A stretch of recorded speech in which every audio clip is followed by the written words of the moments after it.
Welcome back to as के classes. Finally जिस video का इंतजार था वो वीडियो अब आपके सामने है।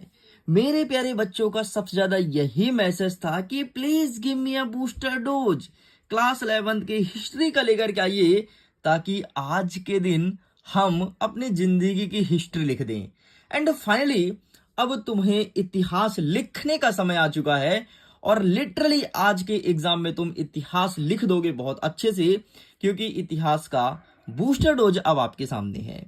देखो यार, मैं तुम्हें ईमानदारी से बता देता हूं, अगर तुम नए हो तो बूस्टर डोज एक ऐसा वीडियो है जिसे प्रोवाइड करता है एएस के क्लासेस, और ये हर एक एग्जाम में तबाही मचाता है। यकीन मानो, चाहे तुम्हारा कोई भी एग्जाम हो, कोई भी सब्जेक्ट हो, अगर तुमने कुछ भी नहीं पढ़ा, एक साल कुछ भी नहीं पढ़ा, लेकिन अगर तुमने बूस्टर डोज को पढ़ लिया तो उड़ा दोगे पूरा का पूरा पेपर का।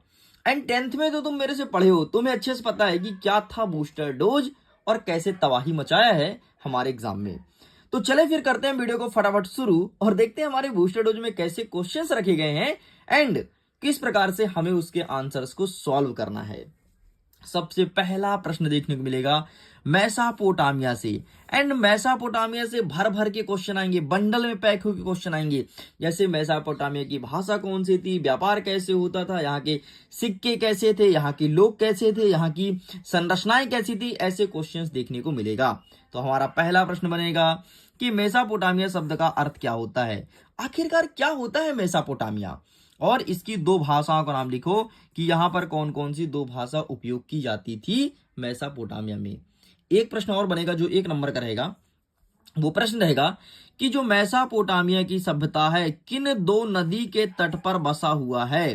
तो ध्यान रखिएगा, एक का नाम है दजला, दूसरे का नाम है फरात, जिसे दजला का नया नाम है टिग्रिस और फरात का नया नाम है यूप्रेटस। ये भी ध्यान रखना मेरे भाई, है ना। और यहां बीच में बसा है मेसोपोटामिया की सभ्यता।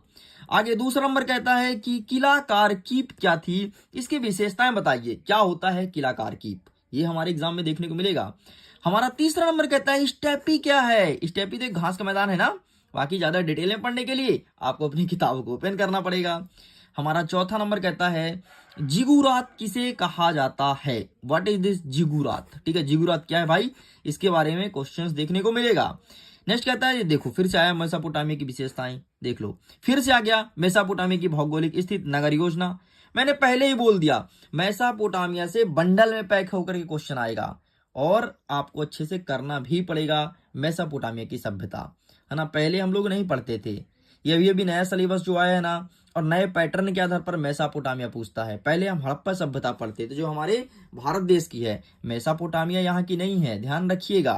फिर कहाँ की है ये भी आप सर्च कीजिएगा। हमारा 7वां नंबर कहता है कि एम्फोरा क्या है। एम्फोरा क्या है, ध्यान सुन लो क्वेश्चन कैसे आएगा। एम्फोरा क्या है, ये क्वेश्चन बनेगा। दूसरे पेपर में बनेगा या फिर दूसरे स्कूल के पेपर में गृह युद्ध क्या है ना। तीसरा बनेगा बहुदेववाद क्या है, और चौथा बनेगा ऋतु प्रवास क्या है। 4 प्रश्न मैंने लाइन से लिख दिया, ठीक। और लाइन से क्वेश्चन आएगा आपकी स्कूल में, हो सकता है एम्फोरा आ जाए या फिर बहुदेववाद आ जाए, हो सकता है आपके स्कूल में ऋतु प्रवास आ जाए या फिर गृह युद्ध आ जाए, और ऐसा भी हो सकता है कि तुम्हारे स्कूल में 4 के चारों दे दे। लेकिन 4 के चारों नहीं आएंगे भाई, नहीं आएंगे, ईमानदारी से बता रहा हूं, नहीं आएंगे। देख यार भाई, मुझे तुम्हारे साथ कपट करने में बिल्कुल मजा नहीं आता।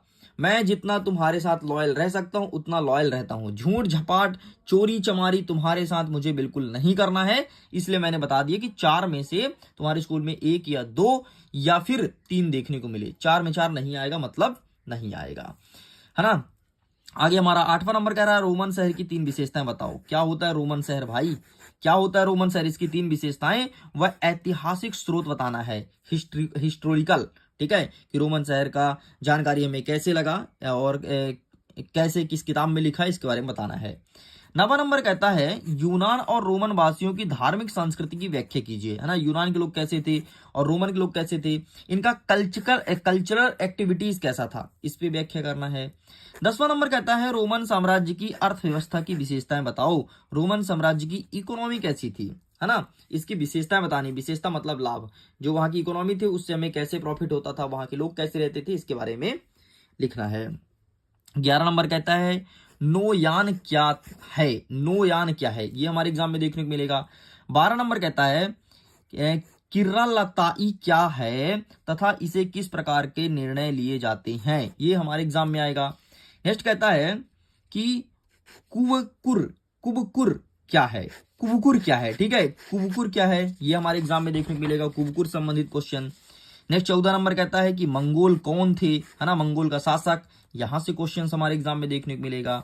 नेक्स्ट कहता है 15 नंबर कि बर्बर शब्द का अर्थ स्पष्ट करो, या फिर पूछेगा उल्लासों का गठन किस प्रकार हुआ था, तो एक स्कूल में बर्बर आ सकता है और दूसरी स्कूल में उल्लास आ सकता है, या फिर ऐसा हो कि अथवा में दोनों आ जाए आपकी स्कूल में, या फिर ऐसा भी हो सकता है कि बर्बर और उल्लास में से कोई ना आए, है ना, ऐसा भी हो सकता है। क्यों ऐसा मैं बोला, क्योंकि बहुत ज्यादा इंपॉर्टेंट क्वेश्चन नहीं है, बहुत तगड़ा क्वेश्चन नहीं है, मामूली सा क्वेश्चन है, इसलिए बोलता हूं कि कोई स्कूल में हो सकता है ना भी आए, लेकिन आपको पढ़ना है ना। अब भाई स्कूल का पेपर कैसा बनाया है टीचर वो डिसाइड करेगा, लेकिन बूस्टर डोज है जो आपका जिंदगी डिसाइड करेगा। अरे बूस्टर डोज से क्वेश्चन आएंगे भाई, मैं ये नहीं कहता पूरे आएंगे, लेकिन यहां से 80 से 85% क्वेश्चन हर एक एग्जाम में आता है। नेक्स्ट कहता है हरकारा पद्धति क्या है, स्पष्ट करो, क्या होता है हरकारा पद्धति, ठीक है, ये देखने को मिलेगा। 17 नंबर कहता है मंगोल इतिहास में सन 1206 में क्यों महत्वपूर्ण है ना, मंगोल इतिहास सन 1206 में क्यों महत्वपूर्ण हुआ था, है ना, क्यों फेमस हुआ था मंगोल इतिहास। 18 नंबर कहता है चंगेज खां के शासन में नागरिक प्रशासक किस, आगे देख लेते हैं, नागरिक प्रशासक किस प्रकार महत्वपूर्ण थे, ये हमारे एग्जाम में देखने को मिलेगा।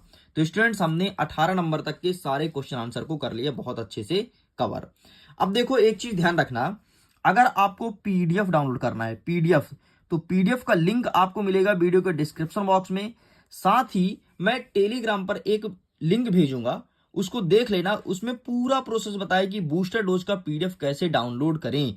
अगर आप मुझे पहली बार देख रहे हो तो उसमें पूरा प्रोसेस बताया गया है, और अगर ओल्ड हो तो तुमको पता है, थोड़ी देर बाद पीडीएफ अपलोड हो जाएगा, आप जाकर के डाउनलोड कर लीजिएगा। ओके 19 नंबर कहता है यायावर साम्राज्य किसे कहा गया है, ठीक है, इससे संबंधित क्वेश्चन देखने को मिलेगा। नेक्स्ट हमारा 20वां नंबर कह रहा है कि मंगोल वंश का संक्षिप्त परिचय दीजिए, ठीक है, किस प्रकार से था मंगोल वंश, कैसा था।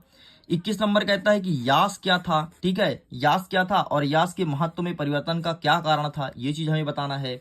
22वां नंबर कह रहा है कि चंगेज खां की सफलता का कारण बताओ, ठीक है, चंगेज खां की सफलता का कारण बता दीजिए, ठीक है। नेक्स्ट कहता है 23वां नंबर कि चार उल्लूस का गठन किस प्रकार हुआ था, ठीक है, चार उल्लूस का गठन किस प्रकार हुआ था, ये हमारे एग्जाम में देखने को मिलेगा।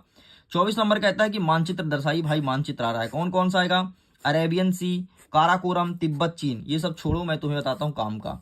देखो एक आएगा विश्व का मानचित्र, ठीक है, और दूसरा तुम्हारे अथवा में आएगा विश्व का मानचित्र प्लस भारत का मानचित्र, है ना। मेरे कहने का मतलब यह है कि एक अथवा में दिया रहेगा जिसमें विश्व के कुछ स्थान का नाम दिया रहेगा और दूसरे भारत का, तो मैं तो कहता हूं तुम भारत वाला अटेंड करना, क्योंकि भारत वाला हमें ज्यादा अच्छे से पता होता है, ठीक है, विश्व का हम भूल भी सकते हैं, लेकिन हमारे इंडिया का है ना तो याद रहता है, फिर तुम्हें जो ठीक लगे। अगर मैं पेपर दे रहा होता तो मैं तो भारत वाला अटेंड करता, क्योंकि भारत के सारे देश को, सारे हिमालय, सारे राज्य को मैं अच्छे जानता हूं।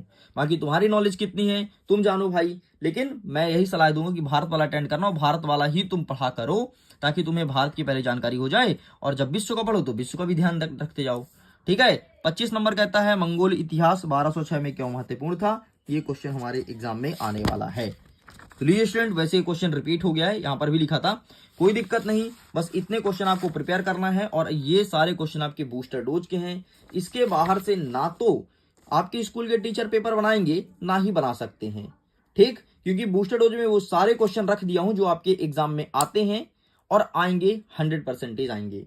वीडियो पसंद आए तो वीडियो को लाइक जरूर कीजिएगा, लास्ट पेपर है, वीडियो को लाइक करके जाना, और चैनल को सब्सक्राइब जरूर कर लेना अगर ऐसे ही कंटेंट या फिर मेरे साथ जुड़े रहना है तो। ओके, मैं वीडियो को एंड करता हूं, थैंक्स फॉर वॉचिंग।